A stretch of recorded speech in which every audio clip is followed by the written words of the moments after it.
What is going on, YouTube? Welcome to a bit of a status update video over here.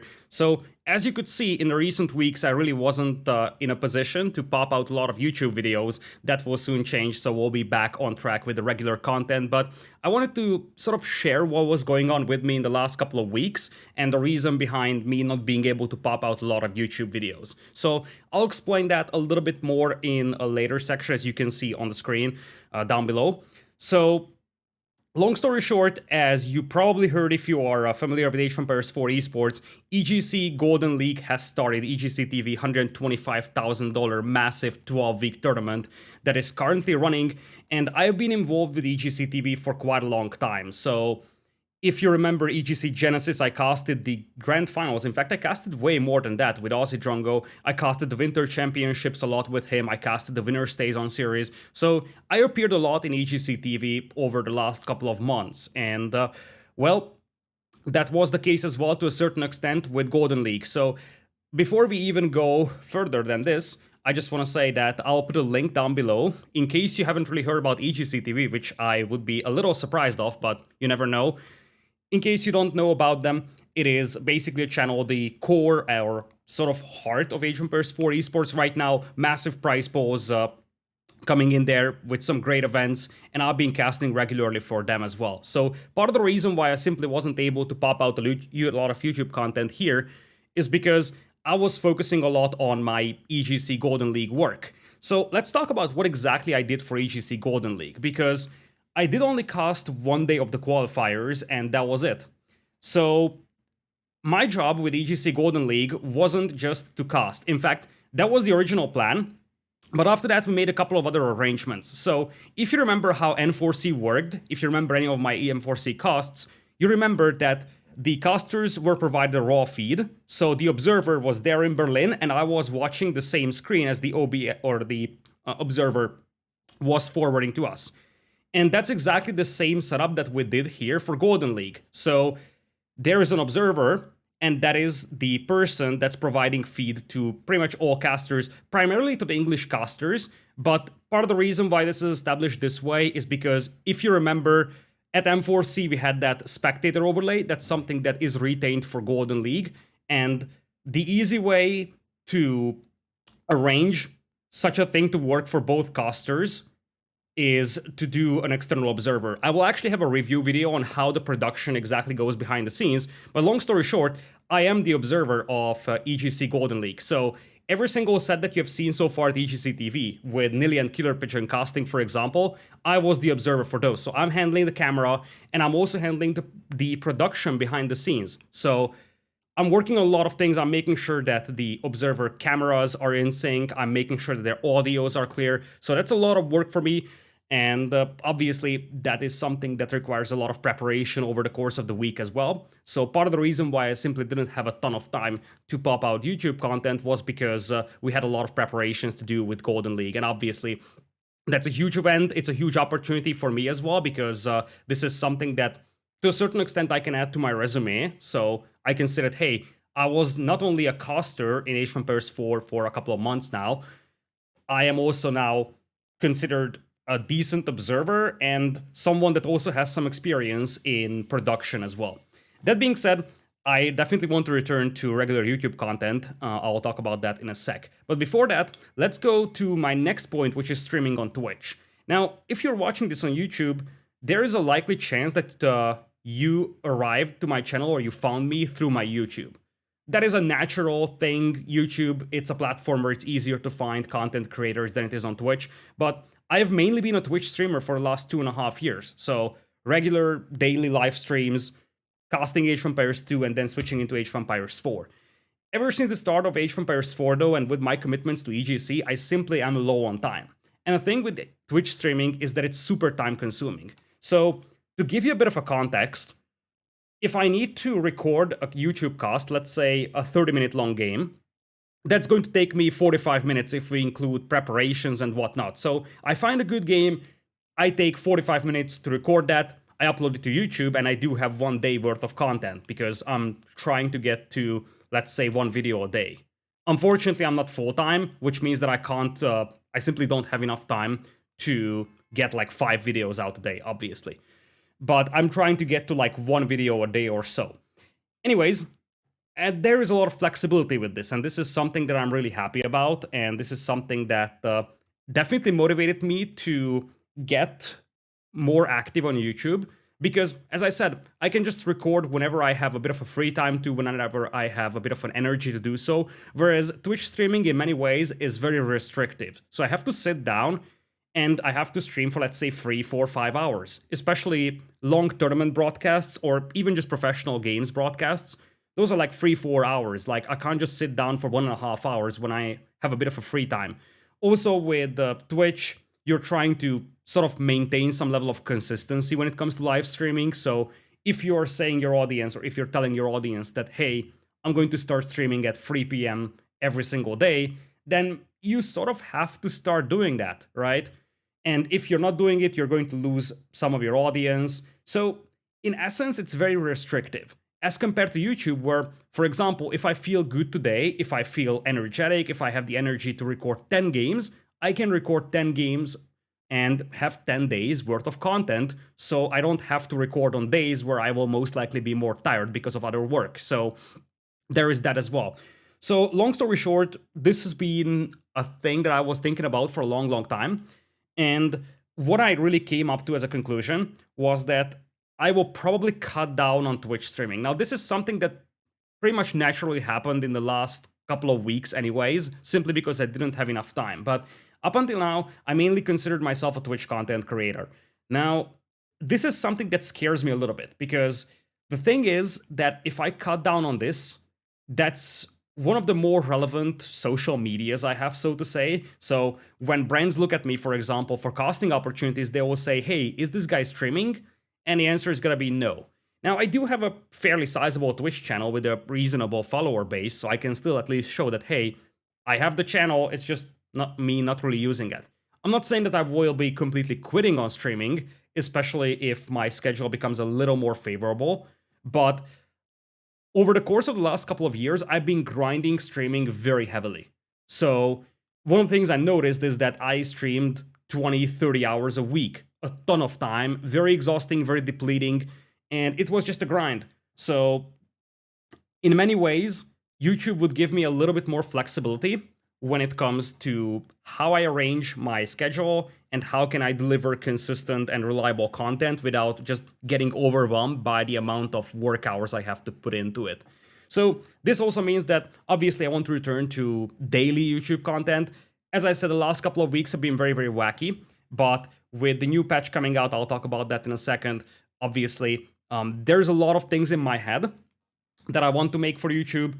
Now that we have set up pretty much everything for EGC Golden League, things are going pretty well. I definitely think that I will have the time and energy to deliver a lot of costs for YouTube as well. So the goal still is to deliver one video a day, preferably longer videos, so not like an 8-minute long game. I'm trying to get you some good and watchable content on a regular basis. That's going to be my primary content, but I'm basically in the middle of a transition where I'm, to a certain extent, sort of transitioning from an individual content creator to someone that's a little bit more on the industry side, if that makes sense. So, you know, if you look at the esports world, there are a lot of commentators that barely stream or create content, and the reason why is because every single day or every single week, they are appearing on official broadcasts and whatnot. And to a certain extent, that is exactly what's happening to me right now as well. So I am appearing quite a lot at EGC TV, either as an observer, which is something that, as I said, I can still add to my resume. It's also no secret that it's a paid work, which means that it helps me sustain this thing, like the content creation as a side job. That is also immensely helpful for me because, make no mistake, like it or not, this is to a certain extent my side job. So for me, at least getting some sort of income from it makes it much more sustainable. And one of the things that I'm getting from EGC TV by being part of their events is a decent level of consistency when it comes to income. So that actually gives me a lot of safety, and it makes sure that I can continue this for a long, long time. So as I said, I'm sort of in the middle of a transition where I am transitioning from an individual content creator, someone that only streamed on his Twitch, only posted videos on his YouTube, to a position where it's more like, okay, I'll be involved with third parties and work for them as a commentator. Now, right now, that's just EGC TV, but I'm definitely hoping that if Age of Empires 4 esports grows, then there's going to be multiple parties that will be interested in getting commentators hired and whatnot. So, yeah, as I said, it's not going to be like I will be completely missing out on individual content creation, but I will have to do it in a much more time efficient and generally just more efficient way. So, I simply won't be able to afford streaming 40 hours a week on Twitch. I would rather prefer, as I said, whenever I have a bit of a free time, to record a couple of videos for YouTube, and then I can distribute that across the week. Gives me a lot of flexibility, and I can still maintain my own individual content. And if you think about that, Aussie Drongo is doing something very similar as well. So he himself is focusing on his YouTube because in terms of like invested time and like the value of content, YouTube actually has a better ratio, because on Twitch, it really is very restrictive. It's a little hard to explain, and it's a little hard to provide insight to what exactly is happening, but long story short, trust me on the fact that in many ways, YouTube is just much more efficient for me to use my time on right now. As I said, Twitch is not something that I will be completely neglecting, but especially in these more busier times when I'm working for EGC as well, and when I also have to make YouTube content, I'll probably be prioritizing YouTube simply because that's exactly what I have time for. And as I said, over the last 2.5, 3 years, I have been grinding streaming like crazy. And one of the things I've been noticing, this was something that I was thinking about for a long time, is that I've been prioritizing quantity over quality for a long time. So there is no secret here. My entire perspective on this was that, hey, if I cast a lot of events, a lot of people will find me. Like, there is no secret here. I'm trying to be straight with you and honest. Obviously, as a content creator, you're trying to make sure that as many people find you as possible, because obviously, the more people find you, the more people will watch you. It's easier to find sponsors. It's easier to make this as a side job, or ideally even a full-time job. So it helps a lot. So obviously, you're trying to reach an as wide target audience as humanly possible. So because of that, obviously, what did I want to say? I completely lost track of my thoughts. So yeah, basically, long story short, obviously, all content creators are trying to reach as large of an audience as humanly possible. And in the last 2 years or so, my method for this was really to just try to cast as many tournaments as I could. Like, if you look back at my casting history in Age of Empires 2, there were a lot of smaller events that the big casters like T90, MEM, or Nilly didn't really bother casting, and I went on and did them. Part of the reason why is because my entire concept was that, hey, if I cast a lot of smaller events, the people will find me. Like, the people that are interested in those events will find me.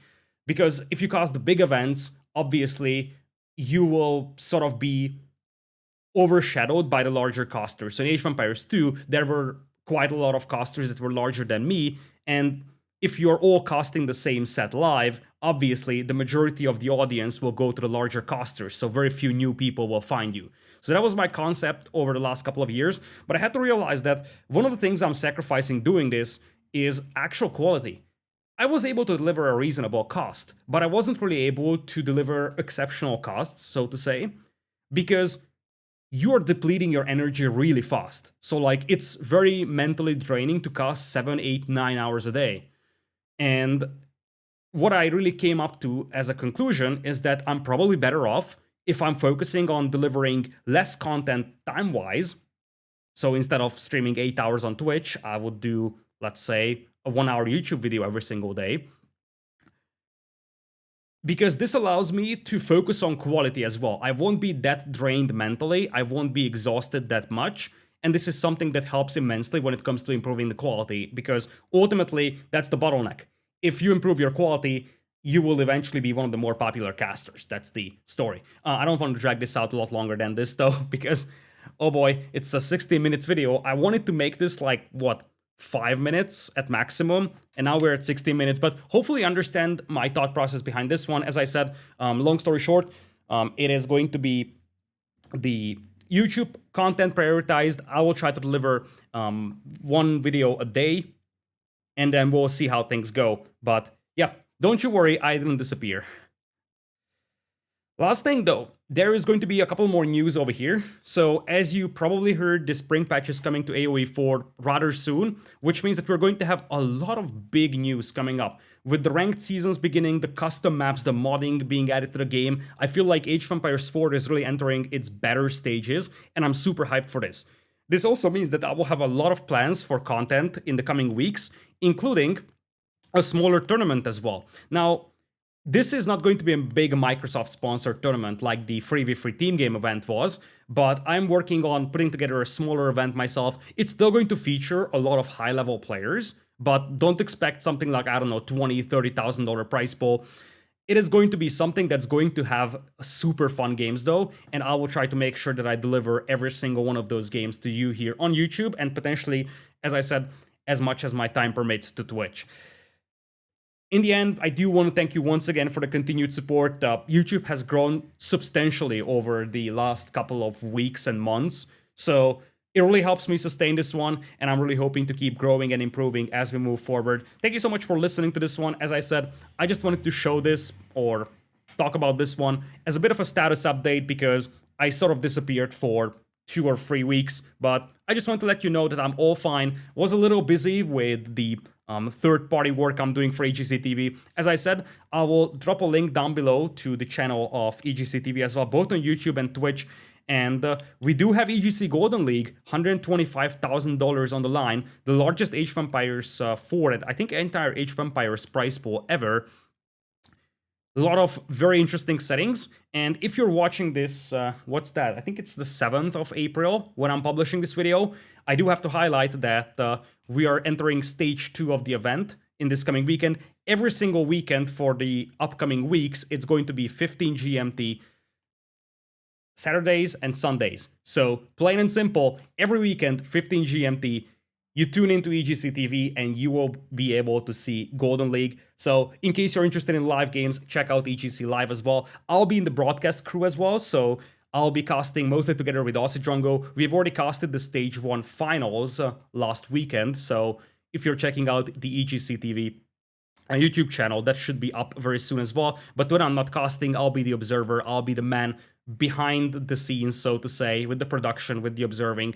So yeah, I'll be focusing a lot on EGC, but I will also be trying to get back to regular content creation in the coming weeks, or well, more like in the coming days. Thank you so much, everybody, once again for the continued support. Make sure you check out EGC TV, and see you in the next video.